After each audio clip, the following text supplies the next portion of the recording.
सवार हो करके शिकार खेलता हुआ मंदिर के बगल का रास्ता पकड़ करके जा रहा है। नजर पड़ गई उस लड़की पर, और जब लड़की पर नजर पड़ी है तो कवि जी भाव दिए हैं क्या?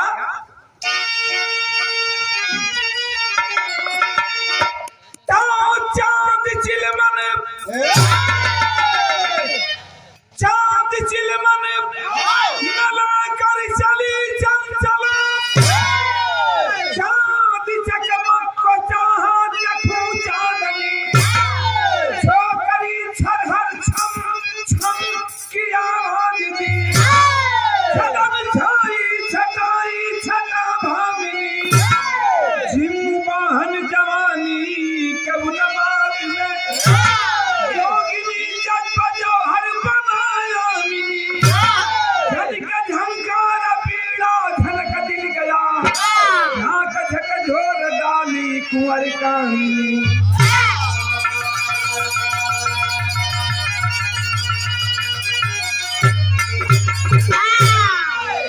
नजर पड़ल बा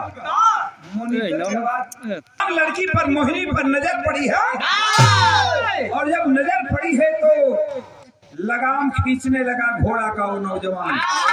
जिमवाहन घोड़ा रुकता है, घोड़े के लगाम को एक पेड़ की टहनी में बांध करके जिमवाहन घोड़ा से उतर करके एक टक उस लड़की को देख रहा है। जवानी उधर भी है, जवानी इधर भी है, बड़ी खूबसूरत लड़की, उतना सुंदर कबो जिंदगी में वो लड़की नहीं देखा। अब मोहिनी पूजा कई के एक हाथ में आरती का थाल बा, दूसरा हाथ से अपन साड़ी का फुटती उठा के सीढ़ी उतरत रहे। लड़का का बर्दाश्त नहीं भई, जिमवाहन बोल पड़ा, और जिमवाहन बोल के कहले बा, का कहले बा? आओ बढ़ के दा, आओ बढ़ जा, आओ बढ़ा, बाजा का भी आवाज बढ़ाओ।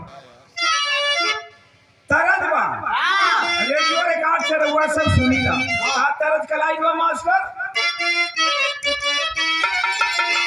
ये तरज हो कि अरे ये माना मेरी जान,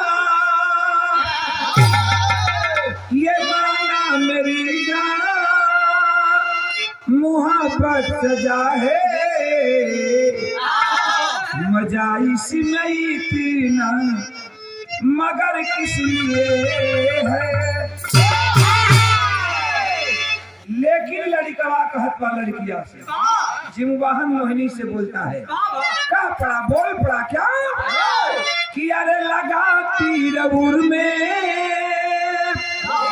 उर मतलब हृदय, हृदय बड़ा नाजुक होला, कि लगा तीर उर में हुआ दिल उदास, करना न मेरी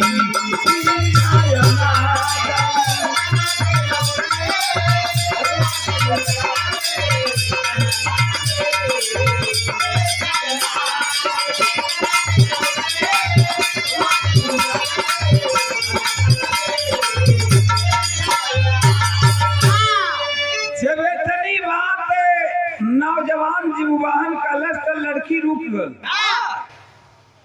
सोचती है कि कौन अजनबी है जो मेरे सामने खड़ा होकर के कुछ कहना चाहता है, और रुक करके अपनी नजर उठाती है, सामने नौजवान को देखती है, और जब नौजवान को देखती है तब तक फिर नौजवान बोल पड़ा, क्या कहले बा लड़की से? कि अरे हृदय जल रहा है,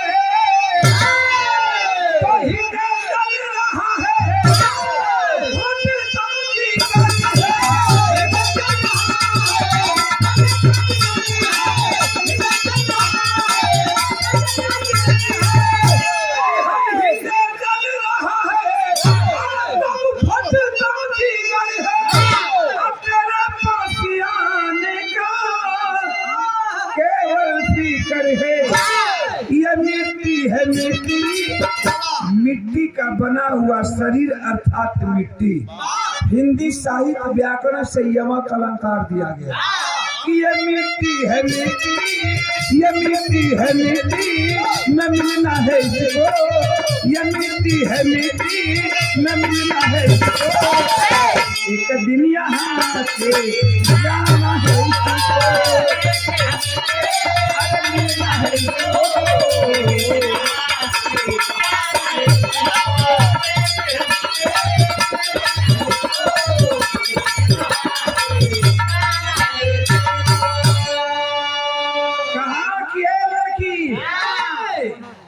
कि माटी का शरीर माटी में मिल जाएगा, सबको एक दिन जाना है, यही दुनिया की करतूत है। अच्छा आपको जानत हुआ भैया हो, हमहू जानत नहीं, हमारा मरे के बाद जितना इधर बैठल हुआ लोग विराट सुने सब भाई जानता कि एक दिन हमके मरे के बाद, हमहू जानता नहीं कि हमके मरे के बाद, विजयी भाई भी जानत हुआ कि हमके मरे के बाद, सब जाना था कि हमके मरे के बाद, लेकिन मुझ पताव लगल बा तो वो डाड़ उलाट के दूसरे के खेत में बांध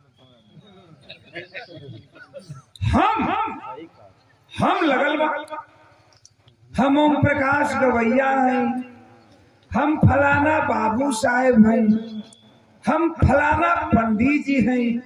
अरे कौनो जी होखबा मुँह पर जरूर, फर्क इतने बा कि केहू 10 दिन पहले मरी, केहू 10 दिन बाद में मरी। जिमवाहन लड़की को समझाता है कि मैं तुमसे प्यार करना चाहता हूँ, क्या तुम मुझसे प्यार करेगी? तुम मुझे पसंद हो, क्या मैं भी तुम्हें पसंद हूँ? गजब है लड़का हुआ भाई। लड़की सोच रही है कि एक अजनबी आदमी ऐसे बात कर रहा है मुझसे, नजर उठा करके उस नौजवान को देखती है। जब नयन से नयन टकराई, नौजवान की नजर और लड़की की नजर जब नजर से नजर टकराई तो कभी